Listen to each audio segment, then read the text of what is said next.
Dmitri Pavlovich Romanov was born on September 18, 1891, in Ilyanskoye, Russia. This small village, nestled along the banks of the Moskva River, was a serene and picturesque setting, far removed from the bustling cities. He entered a world of unparalleled opulence and power as a Grand Duke of the Romanov Dynasty. The Romanovs were one of the most powerful and wealthy families in the world, their influence stretching across the vast Russian Empire. His father, Grand Duke Paul Alexandrovich, was the younger brother of Tsar Alexander III. This connection to the ruling Tsar placed Dmitri in a unique position within the imperial hierarchy, granting him both privilege and responsibility from a young age. This made Dmitri a first cousin of Tsar Nicholas II, placing him close to the heart of the Russian imperial family. The close-knit nature of the Romanov family meant that Dmitri was often in the company of the Tsar and his immediate family, witnessing firsthand the complexities of ruling an empire. Dmitri's mother, Princess Alexandra of Greece and Denmark, tragically died a few weeks after his birth. Her untimely death left a void in his life, one that was felt deeply by the entire family. This loss cast a shadow over his early years. The absence of his mother was a constant reminder of the fragility of life, even within the seemingly invincible walls of the imperial palaces. He and his elder sister, Grand Duchess Maria Pavlovna, were raised primarily by their uncle, Grand Duke Sergei Alexandrovich, and his wife, Grand Duchess Elizabeth Feodorovna. Their guardians provided a stable and loving environment, ensuring that Dmitri and Maria were well cared for. Dmitri received a private education befitting his rank, with tutors providing instruction in languages, history, and the arts. This rigorous education was designed to prepare him for the responsibilities that came with his noble status. Despite the privilege, Dmitri's childhood was not without its sorrows.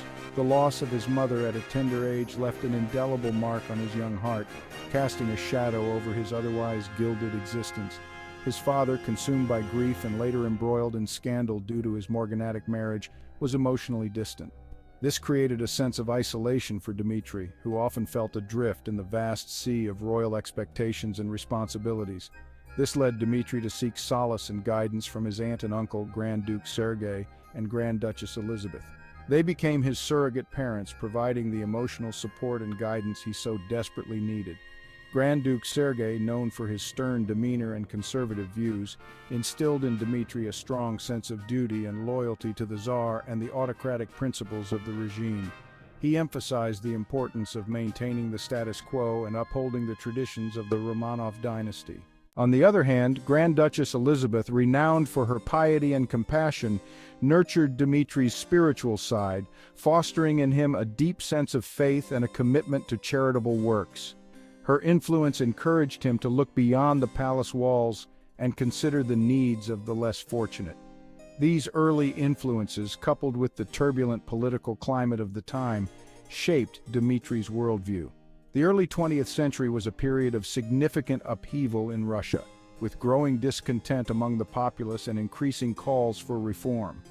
He emerged as a young man torn between the allure of his privileged upbringing and the growing realization of the social inequalities and political unrest plaguing Russia.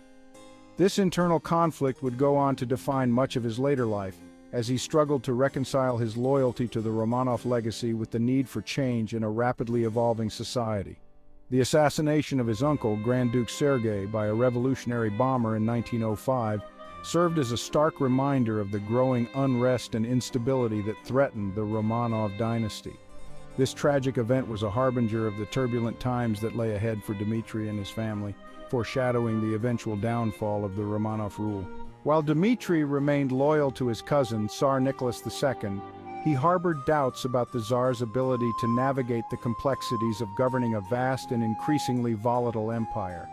He found himself increasingly drawn to a circle of friends and confidants who shared his concerns about the future of Russia. Around this time, the enigmatic figure of Grigory Rasputin cast a long shadow over the Romanov dynasty in the early 20th century. His presence was both mesmerizing and polarizing, creating a rift within the Russian aristocracy.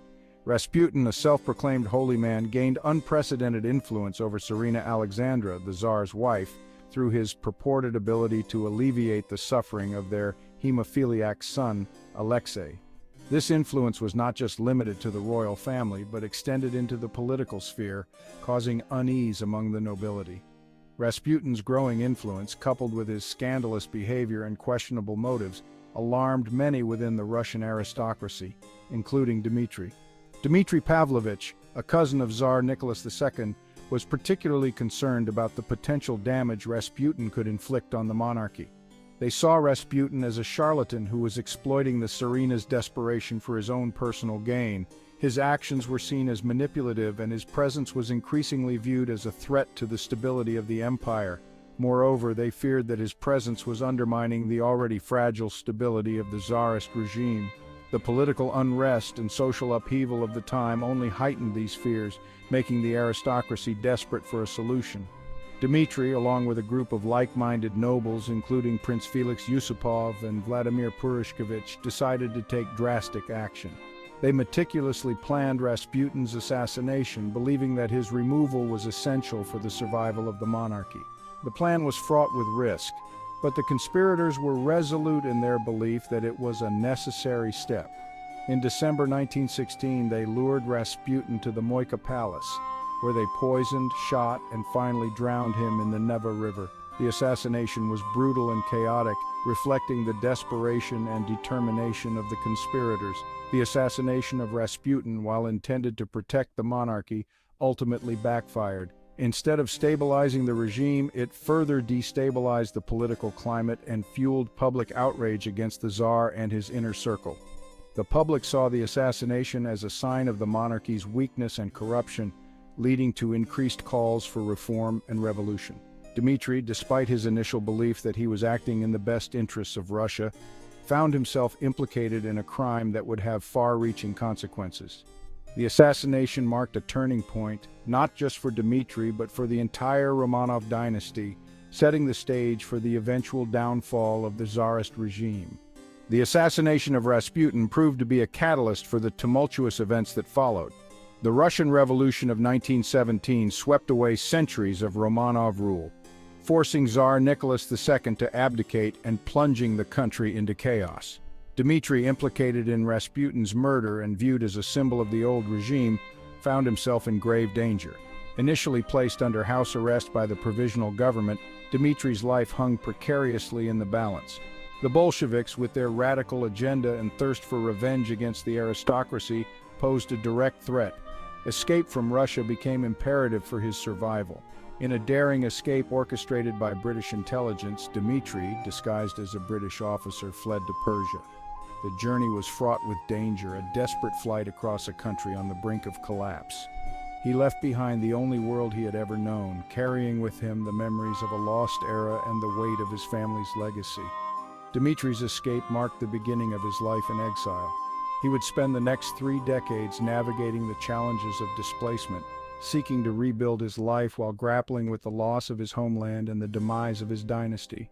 Dmitri Pavlovich's journey from the turmoil of revolutionary Russia to the relative safety of England was both a physical and emotional odyssey. Exile brought with it a maze of challenges, but also a chance for rebirth.